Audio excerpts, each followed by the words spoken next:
नमस्कार साथियों स्वागत है आप लोग का हम लोग के इस चैनल में। साथियों, ये कॉम्पिटिटिव एग्जाम है और ये 10 मिनट शो चल रहा है हम लोग का। बायोलॉजी का क्वेश्चन आंसर है। अब ये नहीं है कि आप खाली कॉम्पिटिटिव का तैयारी कर सकते हैं, क्लास 10 से ऊपर किसी भी एग्जाम का तैयारी आप कर सकते हैं। तो आइए बिना देरी की भी हम लोग स्टार्ट करते हैं, ठीक है। पहला क्वेश्चन है, मानव शरीर की सबसे बड़ी कोशिका कौन सी है। मानव शरीर की सबसे बड़ी कोशिका कौन सी है? तो दोस्तों अंडाणु हो जाएगा। क्या हो जाएगा? अंडाणु। इतनी बड़ी कोशिका है कि इसके आगे जो भी कोशिकाएं हैं छोटी हो जाती हैं, फीकी हो जाती हैं। ये इतनी बड़ी है ना कि इसको नग्न आंखों से भी देखा जा सकता है। किससे? नग्न आंखों से भी देखा जा सकता है। तंत्रिका कोशिका से मतलब नहीं है। हमारा जो मुख्य आंसर था कोशिका, तो सबसे बड़ी कोशिका हो जाएगा अंडाणु। अगला क्वेश्चन है, मानव शरीर की सबसे छोटी कोशिका कौन सी है। मानव शरीर की सबसे छोटी कोशिका क्या हो जाएगा? शुक्राणु। क्या हो जाएगा? शुक्राणु। वो ये इतना तेज है कि ओलंपिक खेलने वाले खिलाड़ी भी फेल हो जाएंगे।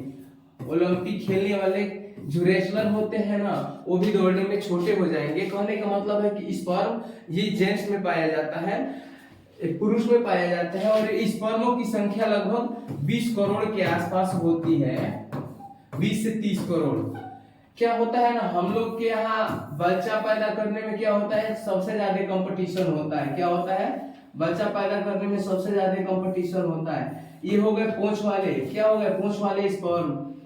ये पूंछ वाले स्पर्म हो गए, और यही जब स्पर्म जब जाता है ना ओवम में, तो इसका पूंछ बाहर रह जाता है, बाकी वाला जो पार्ट है अंदर चला जाता है। सिर्फ क्या थोड़ा सा जाएगा, बाकी इसमें से जो स्पर्म है ना वो अपना जो भी कभी इसका विस्तार से पेपर क्या लेके आएंगे हम लोग, कभी विस्तार से इसका चैप्टर लेके आएंगे, अपना छोड़ देता है न्यूक्लियस, और उसके बाद से क्या हो जाता है ना, भ्रूण उत्पन्न होना शुरू हो जाता है। तो मानव शरीर की सबसे छोटी कोशिका कौन सी हो जाएगा? शुक्राणु। और ये ओलंपिक में जो प्लेयर दौड़ते हैं उससे भी तेज भागने का काम करता है। आगे है, डीएनए की इकाई क्या कहलाती है? डीएनए की इकाई क्या कहलाती है? तो न्यूक्लियोटाइड कहलाती है। क्या कहलाती है? न्यूक्लियोटाइड कहलाती है। ये डीएनए का मतलब क्या है ना, ये ईंटों की तरह सजा होता है डीएनए। ठीक है, किसके तरह सजा होता है? ईंटों के तरह सजा होता है हमारा डीएनए। ठीक है, किसके तरह सजा होता है? ईंटों के तरह। जैसे ऐसे ये घर हो गया, फिर ये वाला घर हो गया, फिर ये वाला घर हो गया, तो किसके तरह है? ईंटों के तरह सजा होता है। अगला क्वेश्चन है, पौधों में भोजन का निर्माण मुख्यतः किस भाग में होता है? पौधों में भोजन का निर्माण मुख्यतः किस में होता है? पत्तियों में होता है। जैसे हम लोग का खाना हम लोग के मम्मी या सिस्टर लोग या जिनकी शादी हो गई उनकी वाइफ लोग बनाती है, तो इसमें जो पौधों का खाना बनाने का काम कौन करता है? पत्तियां। यानी क्या हो जाएगा? ये पौधों का रसोई घर क्या हो जाएंगी? पत्तियां हो जाएंगी। क्या हो जाएंगी? रसोई घर। कौन सी हो जाएंगी? पत्तियां। पौधों की रसोई घर पत्तियां, यानी पत्तियां खाना बनाती हैं। ठीक है, अगला क्वेश्चन है हम लोग का, मानव शरीर में सबसे बड़ी धमनी कौन सी है? मानव शरीर में सबसे बड़ी धमनी कौन सी है? महाधमनी है। क्या है? महाधमनी है मानव शरीर की सबसे बड़ी मानव शरीर की सबसे बड़ी धमनी। इसको हम लोग ना हाईवे रोड भी बोल सकते हैं। हाईवे क्या बोल सकते हैं? हाईवे। इतनी बड़ी है कि इसको हाईवे हम लोग बोल सकते हैं। अगला क्वेश्चन है हम लोग का, किस विटामिन में कोबाल्ट पाया जाता है? किस विटामिन में कोबाल्ट पाया जाता है? तो कोबाल्ट पाया जाता है B12 में। किसमें? B12 में कोबाल्ट पाया जाता है। अगला क्वेश्चन है, जीवों का वैज्ञानिक नामकरण किसने प्रारंभ किया? जीवों का वैज्ञानिक नामकरण किसने प्रारंभ किया था? लिनियस ने प्रारंभ किया था। किसने? लिनियस ने। अब बताइए, हम लोग का नामकरण किसने प्रारंभ किया था? हम लोग का नामकरण तो हम लोग के मम्मी पापा ने तय किया था ना, कि हम लोग का क्या नाम रहेगा, क्या नाम नहीं रहेगा। तो इसमें क्या हो जाएगा? जीव का वैज्ञानिक नाम किसने दिया था? लिनियस ने दिया था। यानी जीव में कौन सा जीव का नाम क्या हो जाएगा? हम लोग है, हम लोग भी एक जीव है, प्राणी है, तो मनुष्य नाम दे दिया, किसी का पशु दे दिया, किसी का पक्षी दे दिया। किसने दिया था? तो लिनियस ने दिया था। ग्रेगर जॉन मेंडल ने आनुवंशिकता का सिद्धांत दिया था, और लेमार्क के बारे में नहीं जानना है, डार्विन ने भी कोशिकाओं का सिद्धांत दिया था।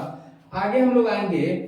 आगे मानव शरीर में पसलियों की मानव शरीर में पसलियों के कितने जोड़े होते हैं? तो मानव शरीर में पसलियों कितने जोड़े होते हैं? तो 12 जोड़े होते हैं। 12 जोड़े हो जाएंगे। संख्या में कितना हो जाएगा? 12 गुणे 2 कितना हो जाएगा? 24।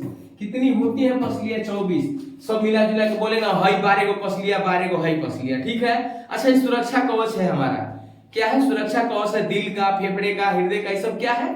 सुरक्षा कवच है। ये वो पतली और पसली अगर किसी का क्रैक हो जाती है, बाय द वे चोट लग जाता है तो नानी आ जाता है, सांस तक नहीं ले पाते हैं हम लोग। क्योंकि हम आपको बताएं कि जब हम लोग सांस लेते हैं ना तो फेफड़े का इतना औकात नहीं होता है कि सांस को ऊपर फेंके। ये फेंकने का काम कौन करता है? डायफ्राम। डायफ्राम होता क्या है? डायफ्राम एक ना मोटा मांस का बना होता है जो उठा के फेंकता है। अगर गर्भवती वही महिला है, अगर वो गिर गई बाय द वे चलते वक्त, तो उस समय उसका डायफ्राम काम नहीं करता है, क्योंकि उसका जो पेट है वो बड़ा हो जाता है, तो डायफ्राम काम नहीं करता है। वो सांस किससे लेती है? पसलियों से। तो लोग ना जब चलती है महिलाएं ना तो बचा के चला जाता है कि नीचे गिरना नहीं है, क्योंकि पसलियां ही सांस का माध्यम होती हैं। पसलियों की संख्या कितनी होती है? 12 जोड़ी। 12 जोड़ी में हो जाएगा मतलब पूरी टोटल संख्या 24, यानी 24 को घर है हमारे दिल, हृदय, फेफड़ा वफड़ा का सुरक्षा करने के लिए 24 को। ठीक है, आगे आएंगे हम लोग। पेनिसिलिन किससे प्राप्त होता है? पेनिसिलिन कवक से प्राप्त होता है। किससे प्राप्त होता है? फंगस। किससे? कवक से प्राप्त होता है। पेनिसिलिन किससे प्राप्त होता है? कवक से प्राप्त होता है। ठीक है, अगला क्वेश्चन है, हम लोग आएंगे मनुष्य के शरीर में सबसे बड़ी शिरा कौन सी है? लिखा है मनुष्य के शरीर में सबसे बड़ी शिरा है, तो कौन सी हो जाएगा? Vena cava. क्या है ना, शरीर के रक्त क्या है? शरीर के रक्त का सर्विस का सबसे बड़ा माध्यम है। का सबसे बड़ा माध्यम है, मतलब ये रक्त का सर्विस करने का काम करता है। आगे मानव में सामान्य शरीर का तापमान कितना होता है? मानव में सामान्य शरीर के तापमान कितना होता है? 37 डिग्री सेल्सियस होता है। जब 37 डिग्री सेल्सियस से अधिक होता है तो मम्मी बोलती है बुखार लग जाएगा, या फिर हम लोग को लगता है कि हमारा शरीर साथ नहीं दे रहा है। ठीक है, तो कितना होता है हमारे शरीर का तापमान? 37 डिग्री सेल्सियस। बाकी सबसे कोई मतलब नहीं है। अगला क्वेश्चन है, पौधों में गैसों का आदान प्रदान मुख्यतः किसके द्वारा होता है? पौधों में गैसों का आदान प्रदान मुख्यतः किसके द्वारा होता है? तो रंध्र के द्वारा होता है। किसके द्वारा? रंध्र के द्वारा। अब हम लोग के शरीर में गैसों का आदान प्रदान किसके द्वारा होता है? मुख्य रूप से नाक के द्वारा। यानी गैसों के आदान प्रदान, इसका नाक का काम कौन करते हैं? रंध्र करते हैं। ठीक है, पौधों में नाक का काम कौन करेंगे? तो रंध्र करेंगे। आगे आते हैं, अगले क्वेश्चन पे लिखा है किस रक्त समूह को सार्वत्रिक दाता कहते हैं? यानी वो क्या करता है ना, सबको अपना ब्लड दे सकता है। कल ही हम लोग पढ़े थे ना, ओ निगेटिव हो जाएगा। क्या हो जाएगा? हो ओ निगेटिव क्या कर सकता है? सबको ब्लड दान कर सकता है, कोई दिक्कत नहीं है, ले जाओ। क्या है? महादानी है, इसको दान ब्लड करना बोल सकते हैं ना हम लोग। जो भी आएगा उसको दान दे देगा। इससे कोई मतलब नहीं है। ए से मतलब नहीं है, बी से मतलब नहीं है, और ए बी से मतलब नहीं है। सबका अलग अलग अपना काम है। मानव शरीर में सबसे कठोर पदार्थ कौन सा है? मानव शरीर में सबसे कठोर पदार्थ कौन सा हो जाएगा? दांत का एनामेल हो जाएगा। क्या हो जाएगा? दांत का एनामेल। अस्थि हड्डियां है ना हमारा, वो भी मजबूत होती है, ऐसा नहीं है। नाखून का तो नहीं है, उपास्थि तो नहीं है, लेकिन सबसे मजबूत क्या होता है? दांत में एनिमल पाया जाता है, वो क्या है? सबसे मजबूत है। अगला क्वेश्चन है, अमीबा में भोजन का पाचन कहाँ होता है?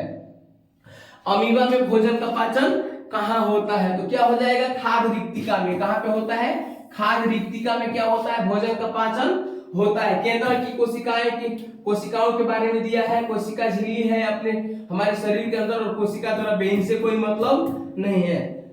अगला क्वेश्चन है, पौधों में वृद्धि हार्मोन कौन सा है? पौधों में वृद्धि हार्मोन क्या हो जाएगा? ऑक्सिन हो जाएगा। क्या हो जाएगा? पौधों में वृद्धि हार्मोन ऑक्सिन हो जाएगा। चलो, हमने पौधों में तो वृद्धि हार्मोन जान लिया। किसमें? पौधों में। और मनुष्य में वृद्धि के लिए क्या होता है? हम लोग का जो शरीर है, हम लोग के शरीर में भी हार्मोन्स होते हैं जो वृद्धि के लिए काम करते हैं। या फिर हम लोगों में क्या होता है, अलग से पहचान होती है कि पुरुष में कौन सा हार्मोन्स आएगा तो दाढ़ी मूंछ का उगना शुरू हो जाता है, या फिर फीमेल के उभार आना शुरू हो जाता है। तो उसके लिए भी एक चैप्टर लेके आएंगे हम लोग। ठीक है, अगला क्वेश्चन है, विटामिन ई का रासायनिक नाम क्या है? विटामिन ई का रासायनिक नाम क्या हो जाएगा? विटामिन ई का रासायनिक नाम हो जाएगा टेकोफेराल। क्या हो जाएगा? विटामिन ई का रासायनिक नाम टेकोफेराल हो जाएगा। ठीक है दोस्तों, ये चैप्टर समाप्त होता है। अभी के लिए सिर्फ इतना ही। गर्मी का मौसम है, दिक्कत हो रहा है हम लोग को भी वीडियो बनाने में। दोस्तों, वीडियो अच्छा लगे तो लाइक, शेयर और सब्सक्राइब जरूर करें। जय हिंद साथियों।